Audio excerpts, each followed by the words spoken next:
Messieurs, dames, chers membres du jury, bonsoir. Monsieur le Président, veuillez recevoir mes salutations les plus distinguées. J'ai l'honneur de vous faire part de mon opinion à propos du thème. Est-ce que vous savez vraiment le sens détaillé de la paix? La paix renvoie à un besoin de tranquillité, de sérénité et d'absence de toute forme de conflit. C'est un idéal de vie, social ou politique, caractérisé par l'absence de troubles, de conflits, de guerre ou de perturbations. Et l'utopie, c'est l'impossible, l'irréalisable ou l'irréel. Il était une fois, dans un pays lointain, un pays où il y avait des hommes de très petite taille, une peau extrêmement noire, un nez épaté, une grande bouche. Ils étaient riches de par leur qualité. Ils vivaient en communauté, s'entraidaient, s'érigeaient contre les ennemis. C'est l'Afrique, terre des hommes intègres, terre des brillantes civilisations, terre de la beauté noire, terre des fêtes nocturnes, terre des délicieux repas. La paix en Afrique, une utopie? Je dis non. La paix en Afrique n'est pas une utopie. Pour étayer mon propos, la paix en Afrique n'est pas une illusion. La paix en Afrique n'est pas un mirage. La paix en Afrique est bel et bien possible. Il y a un adage qui dit « Rien n'est impossible à la volonté humaine ». Alors, mes très chers, tant que nous voulons la paix dans notre continent, nous l'aurons. Rappelons-nous de nos ancêtres ici. Mes ancêtres là me diront qu'ils vivaient en paix. Il y a quelqu'un parmi les passants qui a évoqué Mankumandoy. Mes chers, cette femme, elle était l'incarnation de la paix.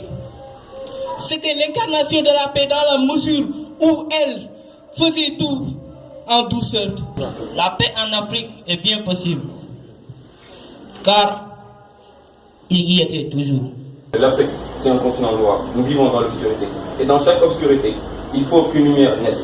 Mais nous, les jeunes, nous sommes cette lumière. Nous devons représenter l'Afrique. C'est en faisant cela que nous redeviendrons l'Afrique d'avant, l'Afrique fière de sa vie en communauté, l'Afrique fière de son tam-tam et de sa bouillie de mie, et surtout l'Afrique fière de sa paix. Cher public, à chanter l'hymne national avec moi. 1, 2, 3. Ne frappez surtout pas les balafons. Nous sommes la symphonie de notre liberté. Car on n'est pas libre, on est toujours colonisé. Pourquoi nous chantons cette chanson? Et nous prétendons que c'est notre hymne national. Pour quelle raison? On n'est pas libre. On est toujours colonisé par les Blancs. Ils ont peur de nous. Parce qu'ils sachent que nous tous unis, on est plus fort qu'eux. Si nos présidents sont attachés à l'argent, au bien de la vie, croyez-vous qu'il aura de la chance ou bien du temps pour penser à son pays ou au développement de son pays? Quand il y a communication, quand il y a le bon partage, nous pouvons aller au-delà de nos attentes. Chaque Sénégalais doit être prêt à unir son timbre pour nous sortir de ces problèmes. La paix en Afrique, une utopie. Oui, la paix en Afrique est d'une part une utopie. Parce que nous voulons voir la face. Si on regarde ce qui se passe maintenant, je ne parle pas globalement de l'Afrique, mais ce qui se passe dans notre pays. Pour moi, la paix en Afrique est belle et bien une utopie. Parce qu'il y a des milliers d'années, le continent africain a vu naître le premier homme sur Terre. Cette humanité a fait l'objet d'une grande discussion. Car l'Angleterre, avec sa forte puissance, a considéré comme étant berceau de l'humanité. L'Afrique n'est pas unie. Pouvons-nous pas prendre l'exemple des États-Unis d'Amérique, comme ils sont unis, faire nous unir comme eux pour pouvoir avancer et être plus riches, ou bien plus forts en tant que pays? Alors, la paix, comme on n'est pas unis, l'Afrique n'est pas en paix. Son paix, il n'y a rien. Certes, tu peux être désespéré, car tes fils s'entretuent jour et nuit. Et le nombre de ces morts dépasse largement ceux des guerres de la Seconde Guerre mondiale. L'Afrique a connu de grands royaumes, mais ces royaumes n'avaient pas une bonne politique sociale. Les rois en Afrique instauraient souvent la loi du plus fort, ce qui entraînait le désordre au sein des sociétés africaines. Cette paix en Afrique n'est que utopique, voire impossible. Quand on tient un discours, essayons d'être dans le vrai. Ne prenons pas de liberté avec la réalité, parce que la réalité est là. On sait ce qui se passe, ce qui ne se passe pas. Donc, essayez aussi bien que vous le pouvez de dire des choses qui existent et qui sont vraies.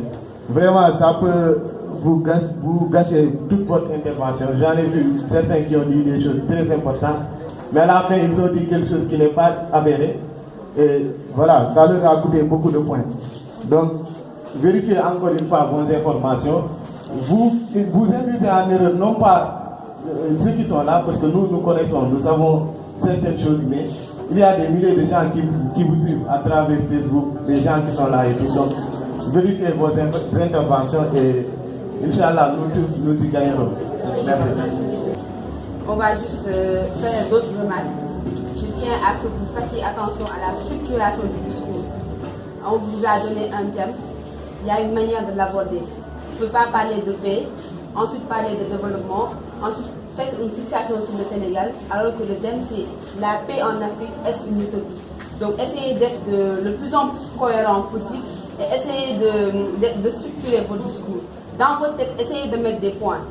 Bon, en introduction, je vais dire ça. Pour développer, je vais dire ça. Pour illustrer mon propos, je vais utiliser tel exemple et tel exemple. Et pour conclure, je vais faire ça. Dans votre tête, gardez à l'esprit. Alors, je suis en train de parler, je suis à quel niveau? Qu'est-ce qu'il me reste à faire? Essayez d'être toujours circonscrit sur le thème. Essayez de ne pas trop vous éloigner du thème. Donc, ça va nous perdre et ça va donner l'impression que vous n'êtes pas assez préparé. Donc, faites attention à cela. Je vous exhorte simplement d'apprendre des erreurs de ceux qui sont déjà passés et de vous partir. Merci beaucoup. Mesdames et messieurs, je vous salue encore. En réalité, la mission première des Nations Unies est la paix. Mais détrompez-vous. Ils ont tué le Christ. Ils vous tueront sûrement, vous Africains. En réalité, la paix existe en Afrique. Introsons notre linguistique, l'étude de nos langues locales. Les Wolofs disent Djam, c'est la paix. Les Peuls, Djam, la paix. Kimia en Lingala, le Lingala est parlé dans les deux Congos, une partie de l'Angola et aussi en Centrafrique. Aujourd'hui, les individus et organisations destinées à instaurer la paix dans le monde ne se laissent pas non plus intimider. J'insiste sur le fait de faire établir le droit des hommes, de respecter l'égalité. Tant qu'on ne se respecte pas, tant qu'on ne se met pas dans la tête que nous sommes tous égaux, il n'y aura jamais de paix. Que voyons-nous aujourd'hui? Nos dirigeants politiques sont assoiffés par le pouvoir. Nos dirigeants politiques, avec leurs familles, ne veulent pas quitter le pouvoir. Des fois, il arrive qu'ils gouvernent pendant un quart de siècle sans jamais en avoir assez. Il ne faudrait pas que nous disions que la paix est une utopie en Afrique et nous en arrêter là. Un peuple, ça peut être désespéré, mais jamais vaincu. Une personne qui vit sans espoir, elle peut cesser de vivre. Des solutions, il n'en manque pas. Mais avant d'en venir à ces solutions-là, vu que nous sommes au mois de mars, j'aimerais d'abord souhaiter une bonne fête de la femme à ces valeureuses femmes qui sont là. Je vous dis qu'autrefois, si nous Africains nous avons connu une cohabitation pacifique, c'est grâce à vous. C'est grâce au rôle que vous jouez à travers les proverbes, à travers les contes, à travers les diverses occasions opportunes que vous exploitiez pour inculquer chez vos enfants les vertus d'une cohabitation pacifique. Un grand merci à vous.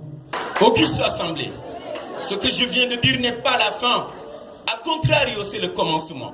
à toute la crème de la jeunesse qui peuple cette salle, je dis que l'avenir de l'Afrique, donc la paix, est entre nos mains. L'avenir de l'Afrique, ce n'est pas demain. L'avenir de l'Afrique, c'est aujourd'hui. L'avenir de l'Afrique, c'est nous-mêmes. C'est à nous de faire de nos fabuleux rêves des réalités. Il est bien de rêver. Cependant, hélas, il est dangereux de ne jamais aspirer à la réalisation de ses rêves, car un autre pourrait se les approprier volontiers. Et à Alfred de Musset qui disait dans les lettres de Dupuis et Cotonnet de, je cite, « Depuis que la terre tourne, jamais utopie n'en servit de réalité. » Je réponds que les États-Unis d'Amérique sont le fruit d'une utopie transformée en réalité. La déségrégation en Amérique, la fin de l'apartheid en Afrique du Sud découle d'une utopie transformée en réalité. Ce n'est pas tout. La décolonisation en Afrique par les Africains résulte d'une utopie transformée en réalité. Nous étions au Rwanda en 1994, un des 54 pays du continent africain. Permettez-moi à cette occasion d'en venir à ce continent africain qui a été réputé par les observateurs occidentaux, en l'occurrence Livingstone, Onomo, comme étant un continent dans lequel les guerres étaient rares, leur durée limitée, mais également le nombre de victimes était peu. Dans cette Afrique-là, les femmes n'étaient ni attaquées ni tuées. Et dès l'instant que les belligérants notifiaient qu'il y avait plus de 2 morts, ils cessaient les combats et rangeaient les armes. Faisons jaillir la paix, la prospérité dans notre continent mère. Nous sommes l'avenir de ce continent. Or, l'avenir se joue maintenant. En tant qu'acteurs du présent, faisons de sorte que la paix puisse régner dans le continent, berceau de l'humanité. Dès lors, bien qu'étant de nos jours une utopie pour certains, elle finira un jour par être une réalité. Mesdames, Mesdemoiselles et Messieurs, je vous prie d'agréer mes remerciements et salutations les meilleurs. Je vous remercie. Et vous avez tous été à la hauteur. Donc ceux qui ne sont pas passés à une étape, qui prennent ça pour une expérience et qui vont aussi en profiter, améliorer de faire en plus. Ceci est un exercice. Même pour des personnes qui sont habituées, il y a tout le temps le stress, il y a tout le temps le blague, il y a tout le temps les mêmes erreurs qu'on répète. Donc, soyez heureux d'avoir participé, vous avez appris. Donc, je m'en vais donner la liste des personnes qui sont retournées pour la demi-finale. Donc, il y a eu 15 personnes qui sont retournées au niveau du secondaire et 4 pour le supérieur. Je commence par une fille, Hadi Matignan. Il y a aussi son homonyme. Ndeye Khady Sène, Adama Laye Ndiaye, Seydina Mbagnon Laye Seck, on a Yaye Fatou Laye Samb, Mary Sall, Khadija Sarr, Adi Diallo, Doudou Kama Samba, Assa Diagne, Ismaël Ba, Fatou Diagne Koundoul, Sini Ndoye, Mame Yacine Sow, Mamadou Gueye. Pour le supérieur, nous avons Seydina Mohamed Laye Ndoye, El Hadj Ali Diop, Seynabou Samb et Djibril Faye. Félicitations à tous. Les demi-finales sont prévues pour eux encore le dimanche 18 mars, même lieu, même heure. Donc c'était tout. Nous espérons que tout le monde sera là encore une fois.